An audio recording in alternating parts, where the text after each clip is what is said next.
best friend, were treated with flowers, garlands and food treats to relish. The Nepalis call this Kukur Tihar. Take a look as I say goodbye.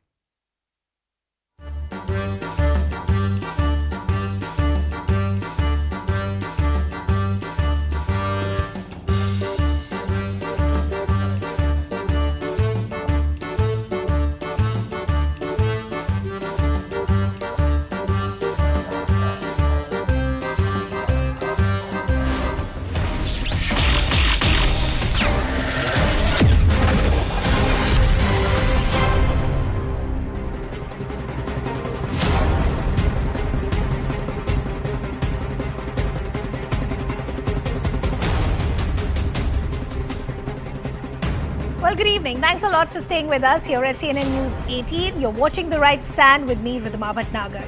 The United Kingdom has a new Prime Minister. Rishi Sunak has become the first British Asian Prime Minister of the UK and the youngest one since 1812. While many are celebrating what they see as diversity, but back home, another controversy has erupted over Rishi Sunak's tenure. Now, the Congress has hit out at the BJP saying that there is a lesson to be learned for India with Rishi Sunak's tenure by parties that practice majoritarianism, also questioning the current environment of the country. But it's not just the Congress. Even parties like the PDP.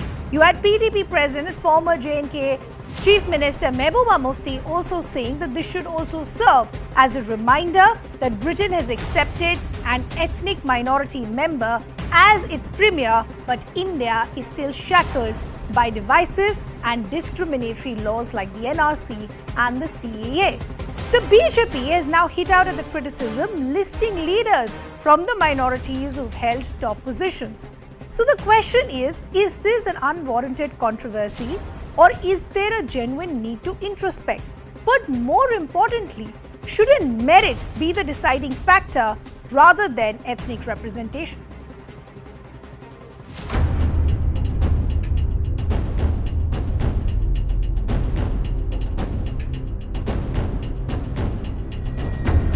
Not born of ill will or bad intentions.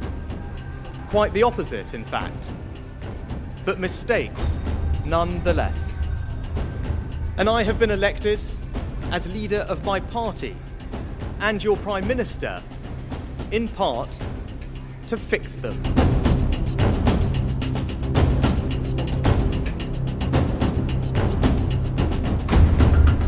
I would really like to see the Hindutva-vadis of the BJP being prepared to embrace somebody. Would they embrace somebody who's an overtly practicing Muslim or Christian as Prime Minister? India is rejoicing, Indians are rejoicing globally. Today is not the occasion for political divide. तमाम जो संवैधानिक पद हैं उस पर जो है वो कभी जाति, धर्म और कुनबा ये नहीं महत्व रहा, काबिलियत महत्वपूर्ण नहीं.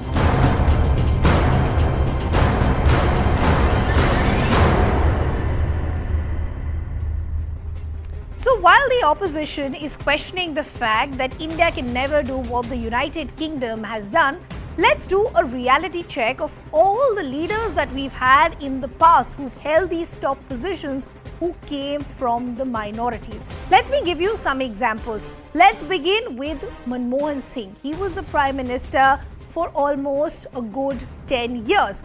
Then, let's talk about our current President, Draupadi Murmu. She represents the tribals as far as the country is concerned. Who can forget President APJ Abdul Kalam? He was a Muslim president. Let's go back in time. Again, a Muslim president in the form of Zakir Hussain as well. Then you also had Fakhruddin Ali Ahmed, again a Muslim president. You also had Zail Singh, a Sikh president. But it's not just as far as prime ministers or presidents are concerned, even top legal positions have been held by many from the minorities. Mohammad Hidayatullah, a Muslim CGI. You had Sam Piroj, again a Parsi CGI.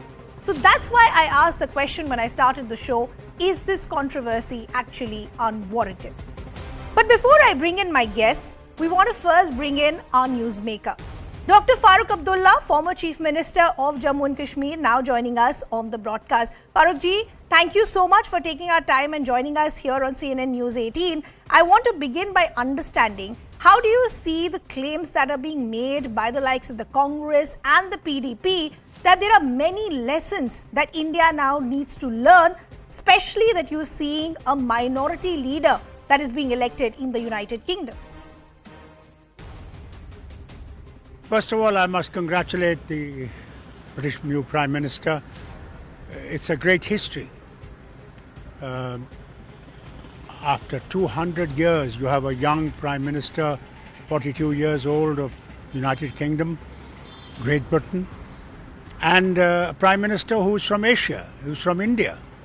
It's a great moment for this country that you have a Vice President of America, an Indian origin lady, and you have now a Prime Minister of Great Britain from Indian origin. This is a great history. I think it's a moment of great history for all of us. And he has difficult tasks, no doubt about it. The economic condition of that country is terrible. The world situation is grim. There is a recession probably coming in. There is also the Ukraine war, which is creating further problems. I think all these problems he has also a problem of Northern Ireland and Irish Republic being member of the EU and Britain no longer member of EU. I hope he is able to solve those problems, and he has to unite his party, the Tory party. This is a great history, and I think it's a lesson for all of us who are from all over the world, that here is a man who a country has accepted. And young man, I think it's a lesson for all of us also in this country, that we can also, time might come, we will have a minority man who might be the Prime Minister. But Farooq sir, what I'm trying to essentially understand is that BJP is saying that look at the leaders who have been in top positions. As I gave some of the names, you've had President APJ Abdul Kalam, you've had Prime Minister Manmohan Singh. Have we really forgotten this? Are we creating a controversy where there is none? No, we have not forgotten anything. It's a great thing that Manmohan Singh ji had 10 years of his regime. I was also a member of that government for 5 years, running the Ministry of Renewable Energy, which I'm happy that renewable energy has become much more important, not only for us, but for the whole world. And Professor Dr. Kalam, no doubt, made great history. We are today a power, atomic power. We are also a power in satellite things. One day our man might be, or lady might be on the moon very soon. Who knows? Their contribution cannot be forgotten, but a lot more has to be done. One of the things we must remember in our nation, we are united in diversity. I come from Kashmir, and I'm here in Kerala. Look at the weather. We are going through winter, cold. Here, beautiful temperature. Our culture is different. Our habits different. Our heritage is different. But what unites us? What unites us is hope that we can all together make a great country, make a great India, where all of us, whatever your religion, whatever your language, whatever your diversity, that we can all unite and see that we can also become prosperous and become a country which can lead the rest of the nation. Farooq, as far as the BJP is concerned, they've taken a dig at Mehbooba Mufti's comment. The BJP today is asking all Valley leaders, that is the Valley, when you make such an allegation like this, is the Valley then ready to accept a minority as Jammu and Kashmir's Chief Minister? Look, I don't know what Mehbooba ji has said, therefore I cannot comment on her. I've been here for 3 days, so I don't know. Okay. Lastly, I also want to understand, BJP's Amit Malviya has said that India has had 3 Muslim and 1 Sikh president, besides a Sikh Prime Minister for 10 years, as I just pointed out, in the form of Manmohan Singh and other leaders who had positions as far as the legal fraternity is concerned, then why is the opposition latching on to something that the BJP sees as no controversy? I think BJP should realize that one day, why not make a Muslim Prime Minister? Why can't I be the Prime Minister of India? Why not? Is BJP ready to answer for that? There you are. Let's not talk of differences. Let's talk of things that unite us. We've had enough differences in this nation.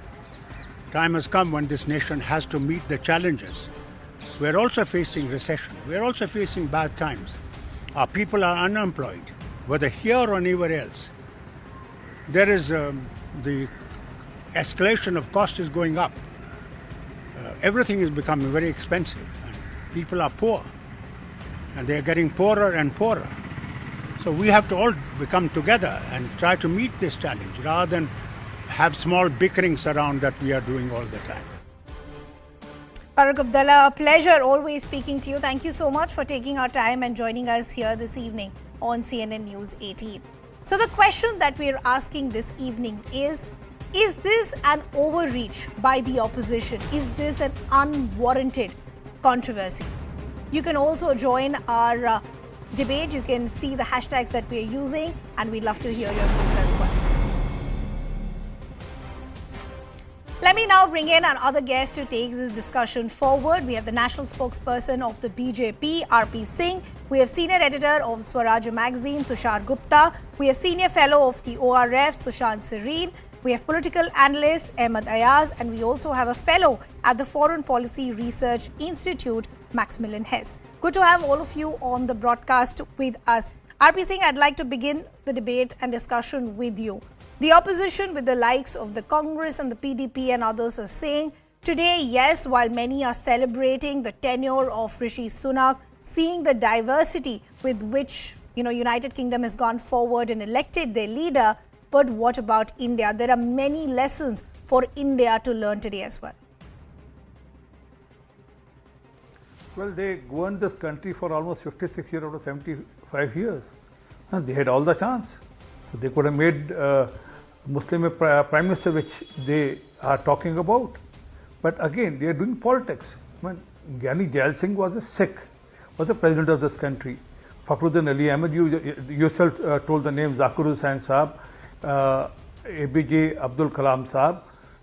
They were all president. And then Manmohan Singh was a prime minister, remote controlled by no less than Sonia Gandhi ji. I don't need to define Sonia Gandhi ji.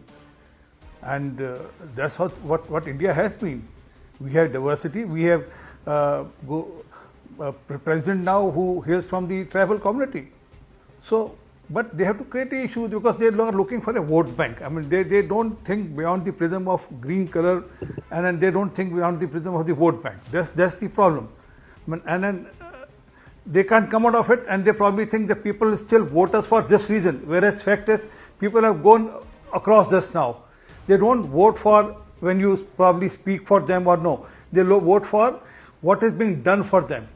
Whether they are getting roof on their head, whether they are getting toilets at their home, whether they are getting Ayushman Bharat as a scheme, whether getting the Kisan Samman Nidhi or not. That's more important than getting into this, who is the Prime Minister. And then again, Abdullah Sahab was saying, Abdullah Sahab was himself a cabinet minister. Mehbooba's father was a cabinet minister, was a home minister here. Well, they were there because they had the caliber to be here. I mean, they could have been the Prime Minister also.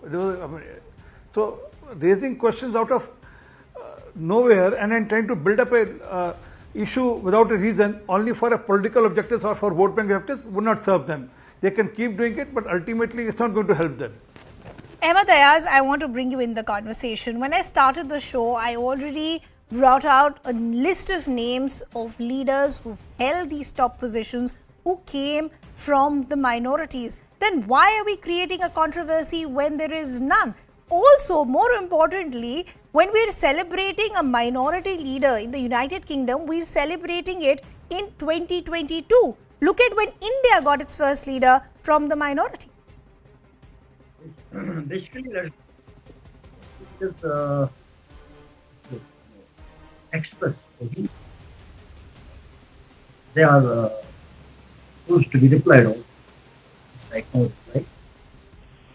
It's not a question of that who all have been there in the comment or at the constitution. It's a matter of Prime Minister with reference to the UK.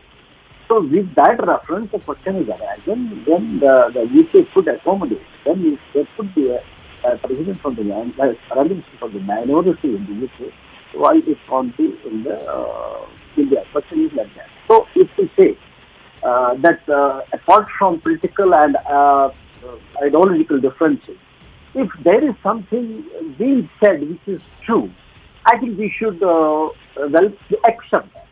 It is safe to say that if someone, irrespective of whether you have differences with him or not, if someone says that a sugar patient does not need to be given the sugar, we have to accept it as true. Likewise, it is true that there had not been a Prime Minister from Muslim community being the second largest community in India. It is equally true. And it is also equally true. Ahmed Saab, by that logic, the Congress, the Congress had all the time in the world to also go forward and elect a Prime Minister as far as the minorities are concerned, or let's begin with their own party leadership.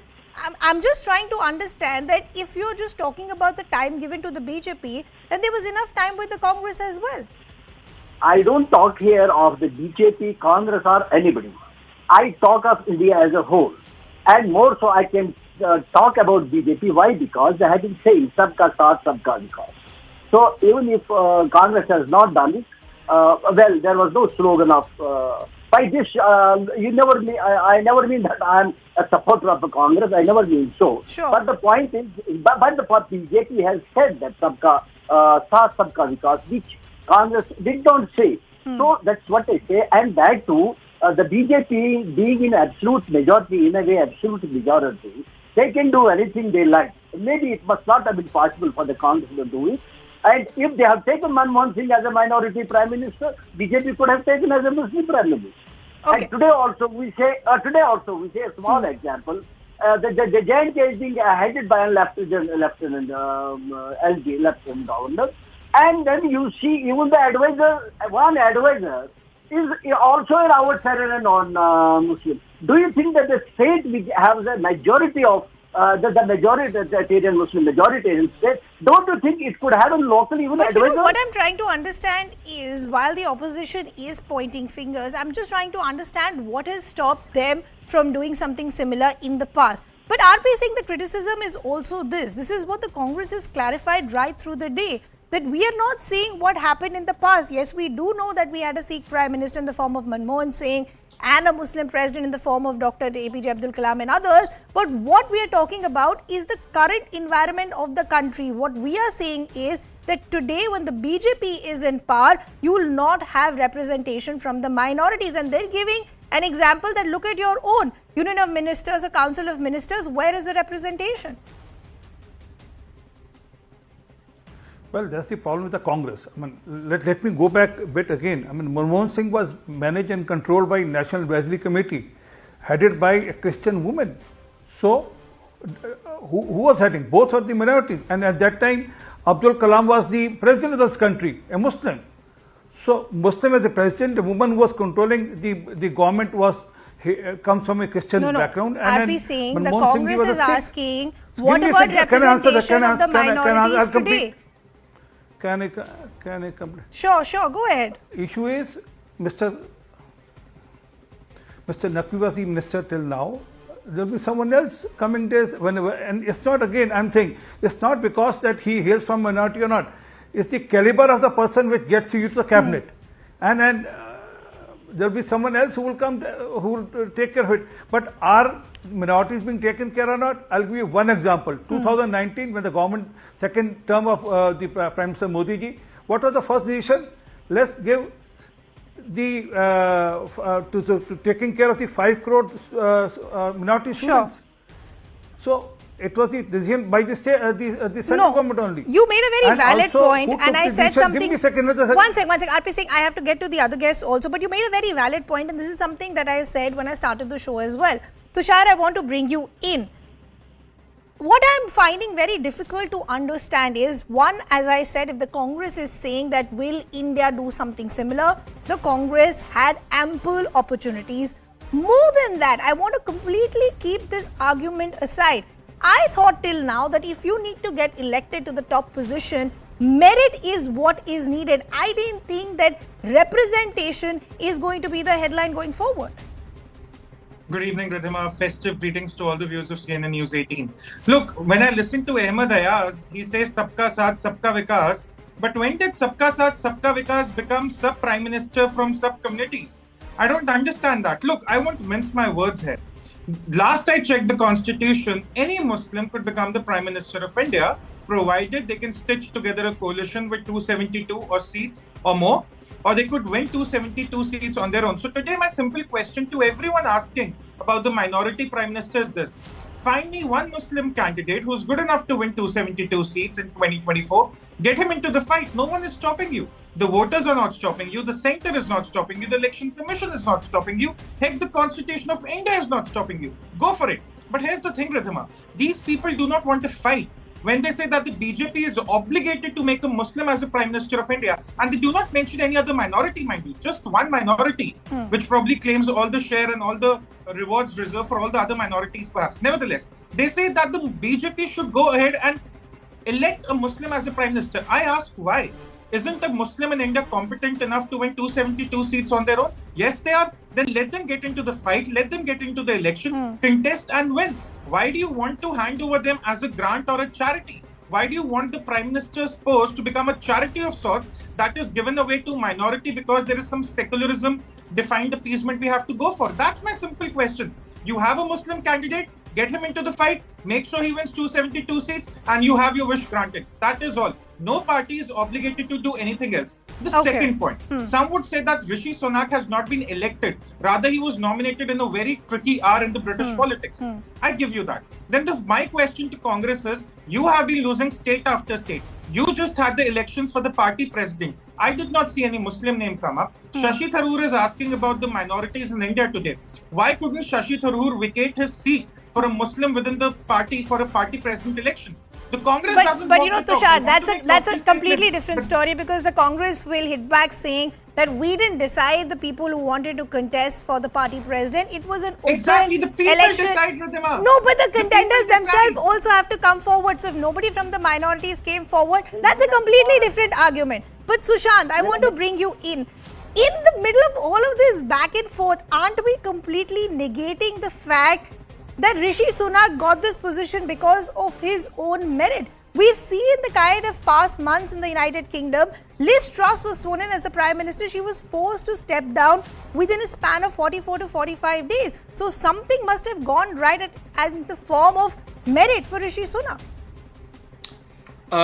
Ridhima, just allow me a minute before I come to your question.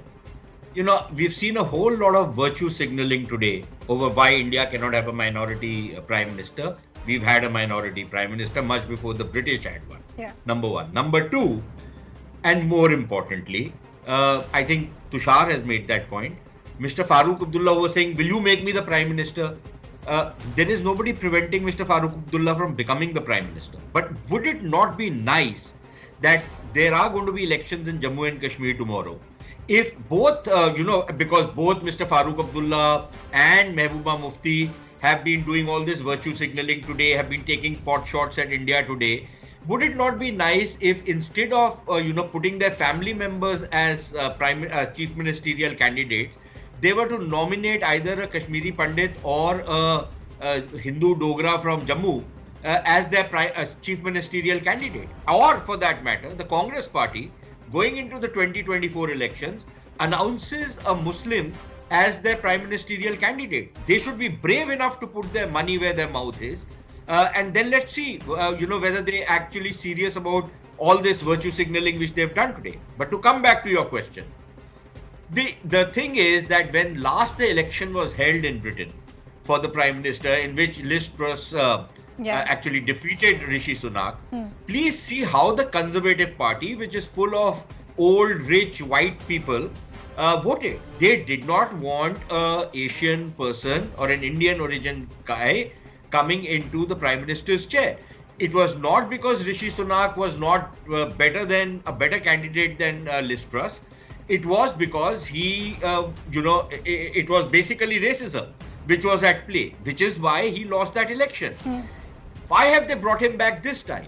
Simply because the markets wanted it. Liz Truss actually messed up the economy even worse than what Boris Johnson had left it.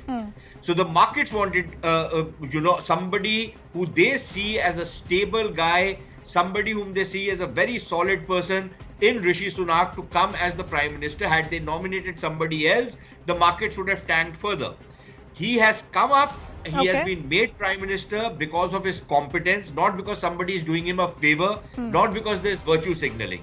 It's the markets and the financial systems which have created his choice. Not because, the British have suddenly become a multicultural society in which race does not matter anymore. That's a whole lot of hogwash. That's utter nonsense.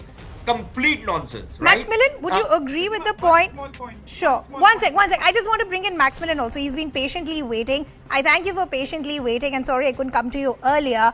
But I agree with the point that Sushant is making, and this is a point that many today are making, that if this was a general election, then we probably wouldn't have seen the election of Rishi Sunak. But today also possibly it was the lack of options or whatever it was. Even within the party, within the party, when there was an election within the party did not vote for him. Yeah, okay. Maximilian, I just want to understand this, and this is what I was trying to understand from Sushant as well. When we have a debate like this, aren't we completely doing a disfavor to, or isn't it a disadvantage to Rishi Sunak, who's just taken over, considering the fact that he's proved his mettle in the past? He's been an ex-finance minister, he's worked tirelessly in the past as well. Let's give him credit as to how he's managed to reach this position. Well, certainly, I don't think that the debate is an inappropriate one to have. It is not my position to comment on what Indian political parties should do, but hearing all the guests, it's quite clear that everybody is open to further political leaders of minority backgrounds, and that's certainly something we should welcome. In the UK, I would slightly disagree that I don't think that Rishi Sunak's Indian heritage was a major negative factor for him in the Conservative election. For that election amongst Conservative Party members, just 160,000 or so people, I believe 140,000 actually voted. He did better than the polls had predicted him in that election. That being said, there is, of course, still racism in the United Kingdom. We shouldn't hide that or disguise that, and there has been, including some inappropriate comments, in my view, from a former Conservative member of the European Parliament. So Rishi Sunak certainly is essentially breaking the glass ceiling and setting a new height for an individual of Indian descent in British politics. But of course, almost all of the other previous senior leaders in UK politics have also been in the Conservative Party. There are a number, the Labour Party as well, and Sarwar, the Pakistani descent, is the leader of the Labour Party in Scotland now.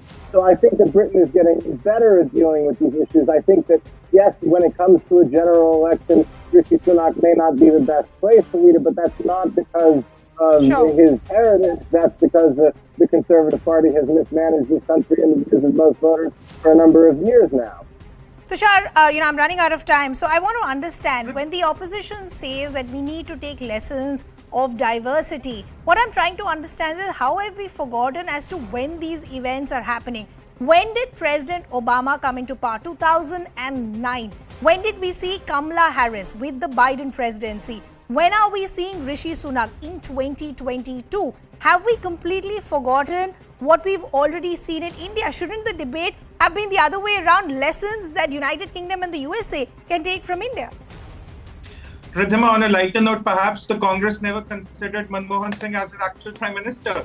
Nevertheless, the one question the opposition also needs to ask is, why has never a Hindu been the CM of a Christian or a Sikh or perhaps a Muslim majority state? That's the one question they should ask, that why was never a CM made in any such state? Before they go on to ask that, what about the minority Prime Minister? That's the one question they should be really asking themselves. Okay, unfortunately, I've completely... Can I just say a sentence? Sushant, 10 seconds. I've completely run out of time. Just to take off from where Tushar left off, Perhaps the Congress should tell us why Mr. Sunil Jakhar, who enjoyed the support of the majority of the legislators when Captain Amrinder Singh left, was sidelined and somebody else was brought in his place. Why? Because he was a Hindu and not a Sikh? Okay. And now today we are hearing them do virtue signaling on how a minority cannot become the Prime Minister?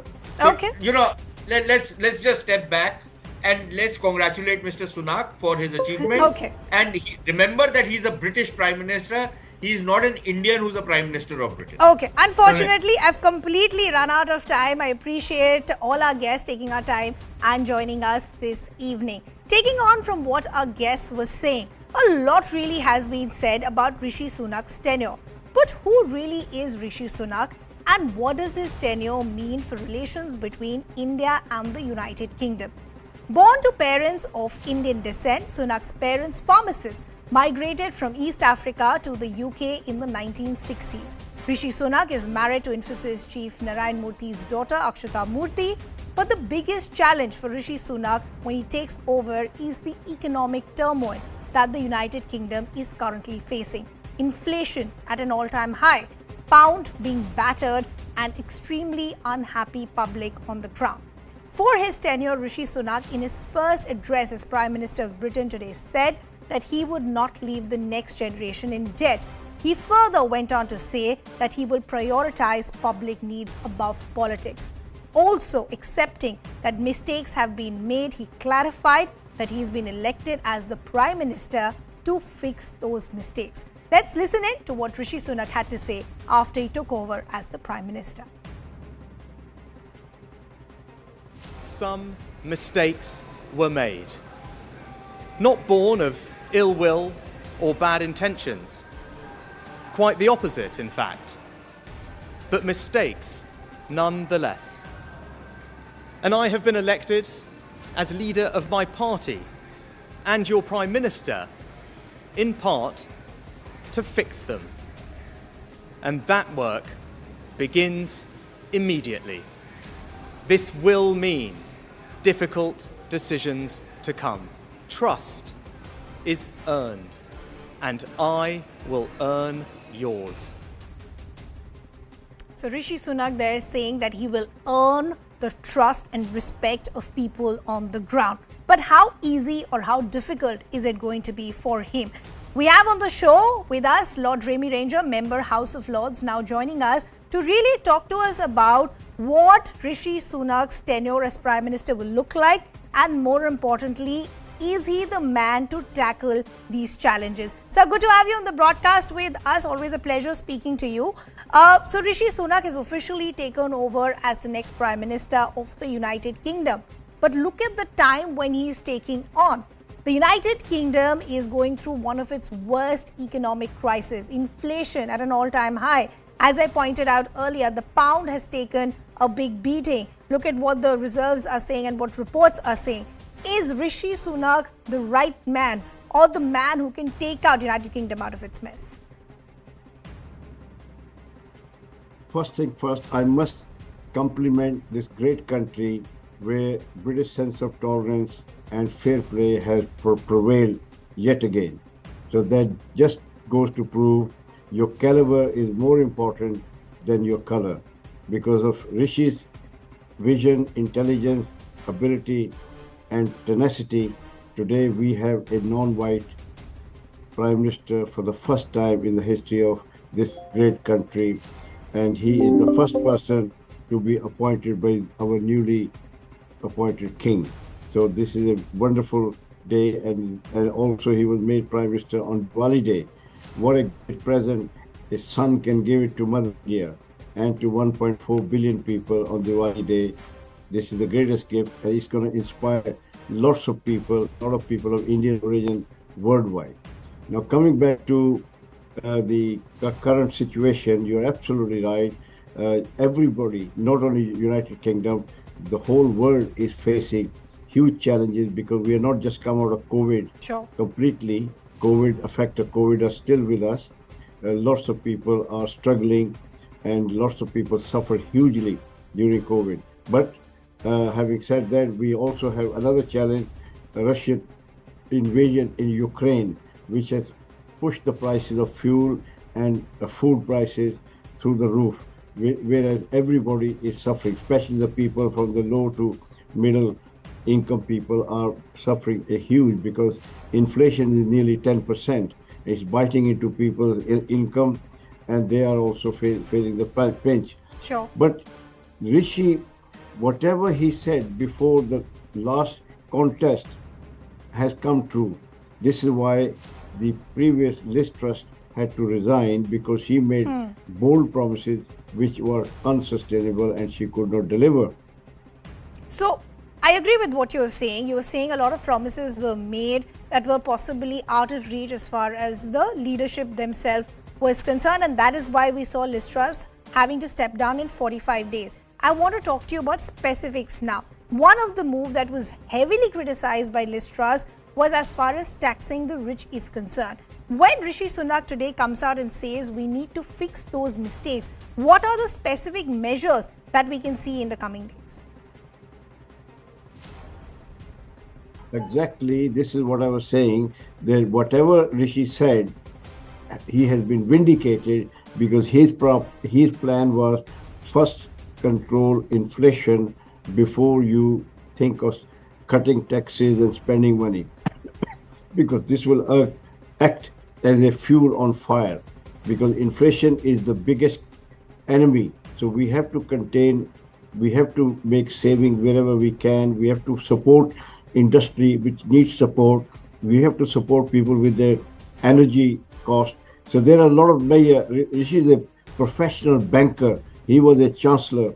We saw his skills during the COVID pandemic when he came up with a furlough scheme, where he pumped a huge amount of money to stabilize the economy and to save a lot of jobs, small companies and lots of livelihood. So we have seen that he knows how to deal with the crisis and how to accept those challenges. So I think Rishi, being a banker, being previously a great chancellor, will know what economy required. It required the stability.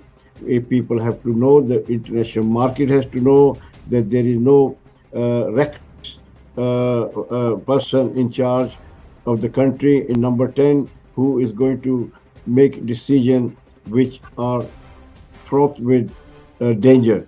So he will tread very carefully. He will make sure that we bring the inflation under control, and then we cut the taxes, because he knows that he has two big challenges. First, he has to unite the party. He has to attract the talent. He cannot be appointing his friends, cronies, like Liz Truss did. I agree with the point that you're making, that you need to have not just support of the team that you're working with, but also on the ground. And this is something that Rishi Sunak has said, that I will earn your trust and your respect. How do you see the next few months shaping out as far as United Kingdom is concerned? I think the best test will be the free trade agreement between Great Britain and India. True. That will be the mother of all free trade agreements between the number 5th and the 6th economies of the world. And Indian economy is not small. It's a huge economy. It's not an island. 1.4 billion people, more than 500 million people are middle class and upper middle class. So there is a huge potential of buying, and India needs everything. India needs everything from defense equipment to earth-moving equipment, to IT technology, to space, to you name it. Sure. So India is growing at the rate of 6 to 7%, and India will pull Britain out of its sluggish growth. So therefore, Rishi, being a person of Indian origin, will enjoy much more respect, empathy from his counterpart in India. Modi ji has already congratulated him. Correct. And there'll be a family. Talks will be between family. He will be showing a lot more respect to his mother India, and the mother India will show a lot more respect to son of India. So therefore, it will have a great team, and we will get a lot more out of this free trade agreement than under Liz Truss or anybody else. Okay, we'll have to see how this pans out specifically as far as relations between both the countries are concerned. Lord Remy Ranger, always a pleasure speaking to you. Thank you so much for taking our time and joining us here. Time for us to slip into a very short break, but don't go anywhere. When we come back, we talk about what the impact of the cracker ban was in the national capital and whether it was a success or not.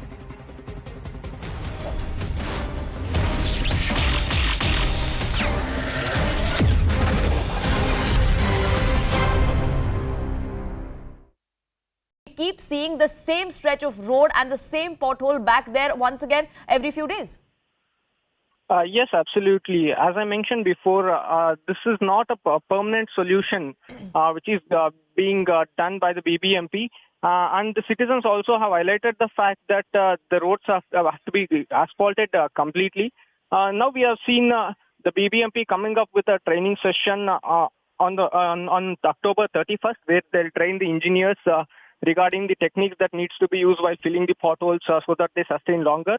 And there is also an issue going on with the American company which maintains the roads in Bengaluru as well. So if you take a look at the program, the training session that will be conducted that will be a training that will be given to the BBMP engineers.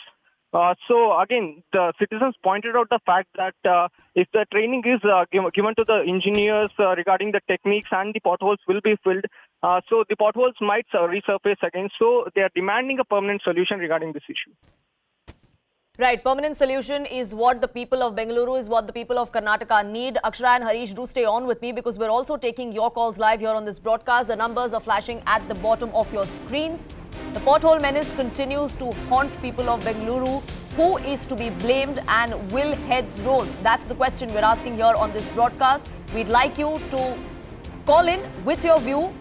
Let us know what you want from your representatives in the state of Karnataka, in the city of Bengaluru, and we'd like to put those questions to those elected representatives and what action they are taking as far as the pothole menace in the city is concerned. Now, several lives have been lost in the city of Bengaluru, across the state of Karnataka as well, and this is the story we see every single monsoon. One heavy downpour and the roads go for a toss. There are pothole-ridden roads on newly asphalted roads as well. And Harish, that's the most unfortunate bit. It's not like these roads are built 10, 20 years ago. Some of them are built a couple of months ago, and yet we see gaping holes in them. Absolutely. Remember, every time a fresh tender goes out for asphalting of a road, it has details, it has certain conditions. There is a defect liability period. There is a maintenance period, which means if a road develops any sort of a issue with its quality, whether it's potholes or cracking up or peeling off, the liability lies on the contractor who has executed that particular tender. Now, the question is, how many of these contractors have been made to cough up for putting up such substandard road? Second, have they been blacklisted? How many contractors have been blacklisted? We haven't seen this. We haven't seen the government coming out and saying, well, we believe this contractor, ex-contractor hasn't done his job properly. We are blacklisting him from all government works. That hasn't happened. We haven't seen that. Second, this raises a bigger question. If the government is not going after the contractors for such shoddy jobs, such substandard work, one wonders if they are in hand in glove with the contractors.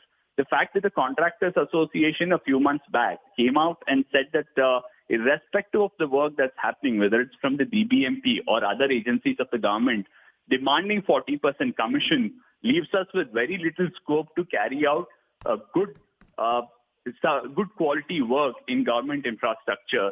Raises question on if that's the reason the government is not going after the contractors. We are seeing unique protests like these which took place yesterday, where on the occasion of Diwali, a citizen decided to get the attention of the civic body and of the politicians that these potholes continue to claim lives, that these potholes continue to create a menace for the people of the city, which is why he was seen bursting crackers in multiple of those potholes across the city. And Harish, we've been discussing how there are political ramifications of this as well. The crumbling infrastructure, not just in Bengaluru, but across the state, is something that the BJP will have to combat come election next year. Absolutely. And the fact that several of these problematic areas are the ones that have seen crores of rupees being spent in terms of asphalting the entire stretch. In some cases, bridges and ROBs built just a few weeks back, and them developing potholes. It adds to the whole narrative that the Congress is saying that this BJP government is corrupt, takes 40% commission in every government contract, as a result of which we have substandard work. And with multiple infrastructure projects facing questions of quality standards, and now you have pothole-ridden roads across Bengaluru, this despite the BBMP saying that they have spent hundreds of crores in the last 2 years just to fill potholes. We are not even talking about laying a new road or asphalting existing roads. Just to fill potholes, hundreds of crores have been spent. And now there will be question marks on what kind of works that have been carried out by the BBMP and how the state government hasn't done a quality check or pulled up any of these contractors.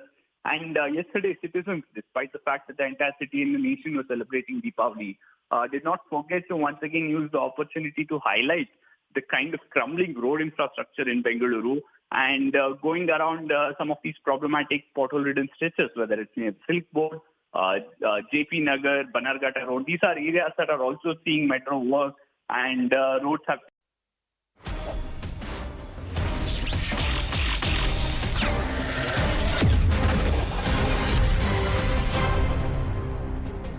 Welcome back. Thanks a lot for staying with us.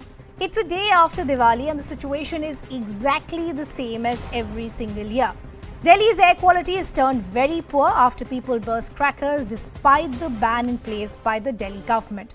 A blame game has now erupted once again between the Aam Aadmi Party and the BJP over pollution levels in the national capital. Now, the BJP is slamming and blaming Arvind Kejriwal for this deteriorating air quality. The BJP has also blamed the Aam Aadmi Party in Punjab for stubble burning.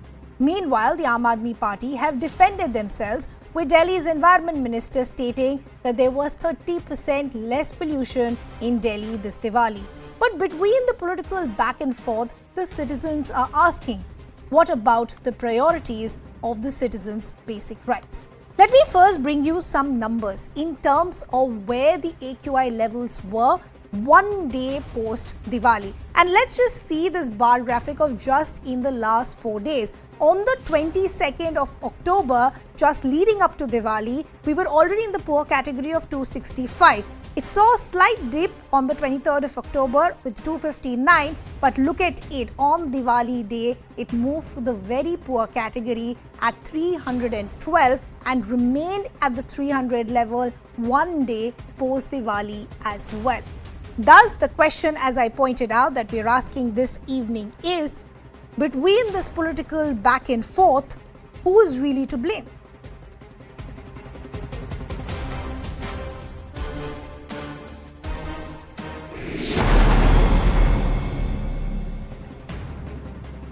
National spokesperson of the BJP, RP Singh, now joining us on the broadcast from the Aam Aadmi Party. We have Priyanka Kakkar. Good to have both of you on the broadcast with us.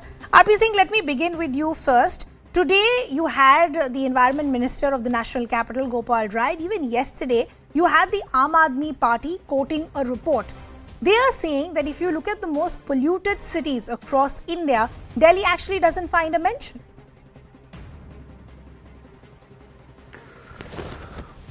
They are telling lies. Let's talk about the facts. And pollution in Delhi, AQI in Delhi in January was 279, in February 225, in March 231, in April 291, May 246, June 211, July being a rainy season, it is still better. And you just told before the Diwali it was 263, 259. So it is not just near Diwali or because of Diwali or because of crackers, it's happening ongoingly. And the reason contributories to this is crop burning is 45.7%, industry is 17.9%, road dust is 17, vehicles is 9. Vehicular pollution is 9.4. Now let's talk about each as a subject. Crop burning, Mr. Kejriwal used to chest thump and say that once we are in Punjab, we'll do it. We are bound to do it. They said they were talking about Pusa capsule, Pusa decomposers. I've checked with Pusa. Pusa happens to be part of area where I stay. Not a single iota of the decomposer has been purchased by the Punjab government. Let's talk about the mechanized road dusting cleaning. The road dust is almost 10%. They have not purchased any road dusting mechanism, any machine to clean the roads. So this is status. Let's talk about the vehicular pollution. Today, Delhi needs 15,000 public transport, mean the buses, whereas Delhi has only 3,782 buses. So that's the difference. And what have they done in 7 years? They have not purchased more buses. They have just purchased some hundred just a few days back. Okay. But we have a long distance to go. Till the time we have public transport, give me another second, please. Sure. Give me, if there is no public transport, how would one commute? Let's talk about industry. What have they done about industry? I'm asking, give me a challenge. There are 70 constituencies. They should have planted minimum 7 lakh trees in last few years, 7 years. How many trees have they planted in last 7 years? They're not done what is required. And the smog towers. Remember that big Baba? We have put a smog tower in Delhi. That was sponsored by Tata. Only one smog tower. Delhi need minimum 200 smog towers in today. You know, RP Singh, I'd like to break the issues. Just speaking as far as the cracker ban is concerned, and then all the other issues I'd like to touch at a later stage as well. But Priyanka, I want to bring you in. I just put out the figures pre-Diwali, on the day of Diwali, and post-Diwali. And even if we didn't see those levels, for anybody who lives in Delhi and, you know, in the heart of Delhi or even the other parts of the national capital, we could hear the crackers all night long. Some people actually had to go complain and physically ask for that cracker burning to end. So when the Aam Aadmi Party says that there's a 30% reduction, it is still there. Why has that happened? Good evening, Ridhima, and a very happy Diwali to all of you. Ridhima, let me just break down the numbers first that you mentioned, Ridhima. You are right that 265 was the AQI last year this year before Diwali, one day before Diwali, but that was the lowest in the past 7 years. That is another fact. It is also a fact that 323 is the AQI which was recorded after Diwali, which is also the least in the last 5 years. I'm not saying we've achieved our target. There's still a lot to go. I'm saying that this is one government which is constantly working on the issue.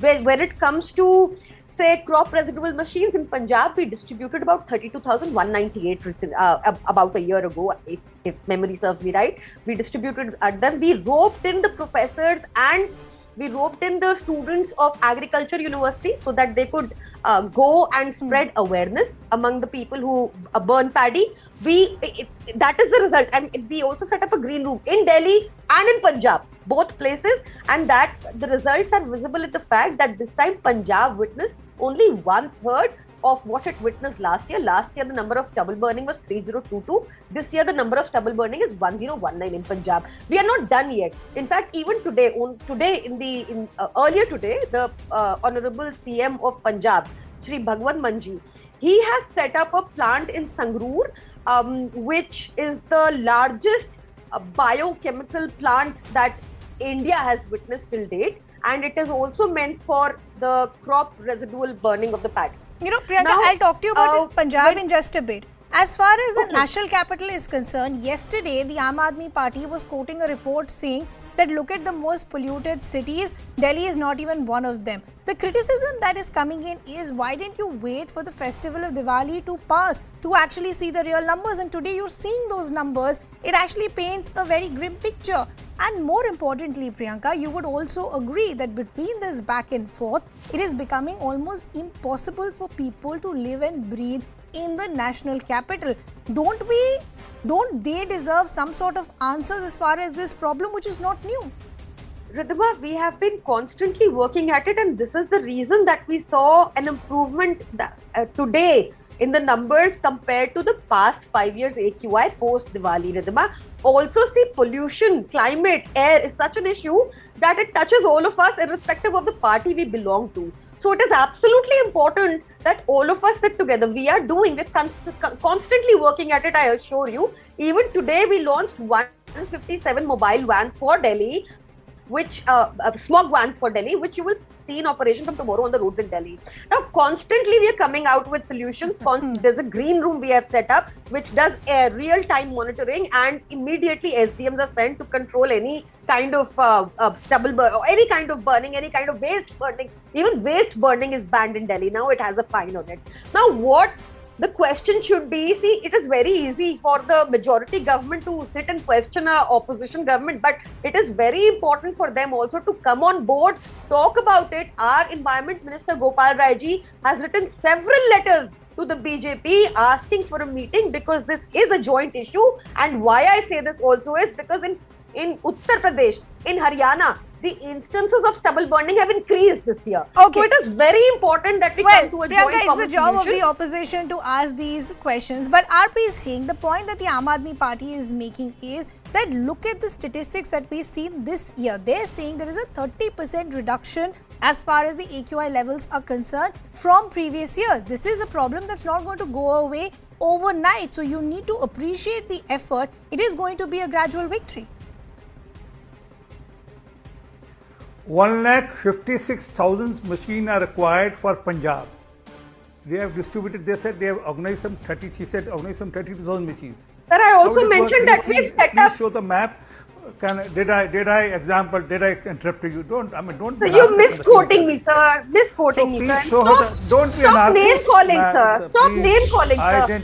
Better is expected. Did I stop being an anarchist? I will again say you. Stop being an anarchist. बड़े की तरह behave करो. आप बूढ़ी हो गई हैं. आप बूढ़ी हो गई हैं. थोड़ी समझदार हो गई हैं. I'll appreciate if there is no name calling. RP Singh, make your point. Let's not have any name calling. Make your point, please.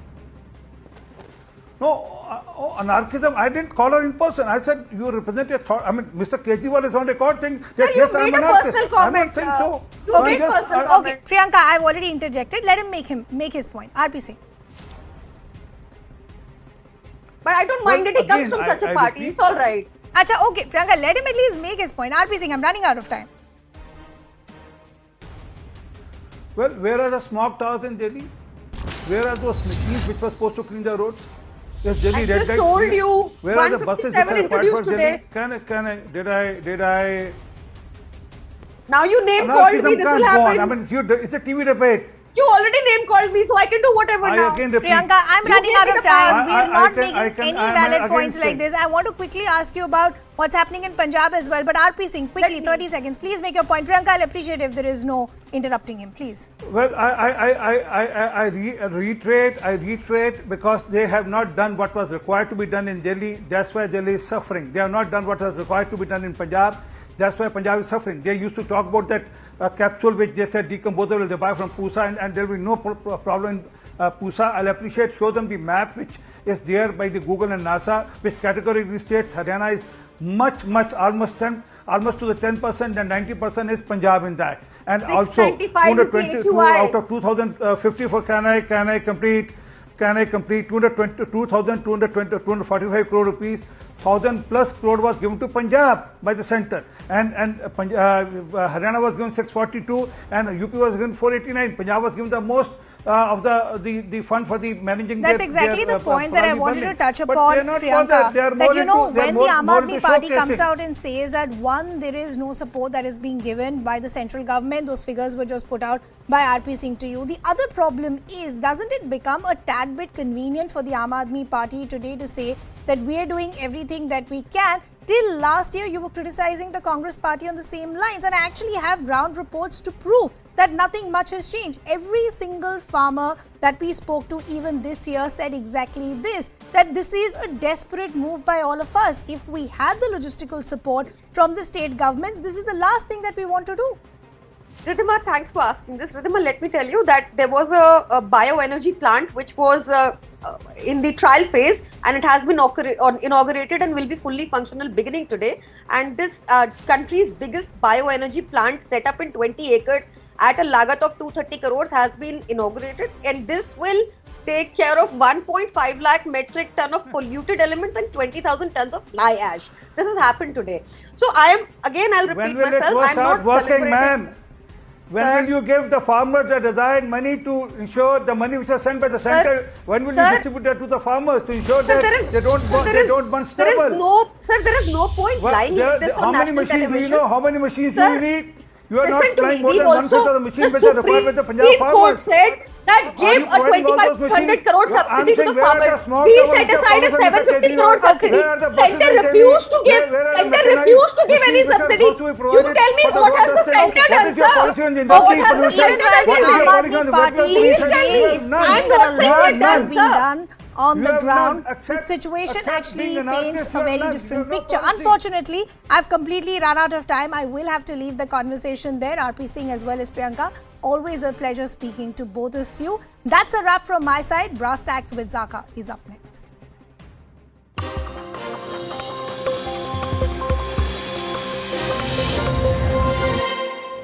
Good evening, this is Brass Tacks. I'm Zaka Jacob. Rishi Sunak has been appointed as the new Prime Minister of Britain. He becomes the first British Asian and the first of Indian origin to become Britain's Prime Minister. While this is a moment of great pride for many here in India, some others have found this an opportunity to shame the BJP's model of government, saying that India will never have a minority candidate who can aspire for the top job in the country. Is this political nitpicking? Or is this convenient cherry-picking of facts, because India has had minority prime ministers and minority presidents in the past?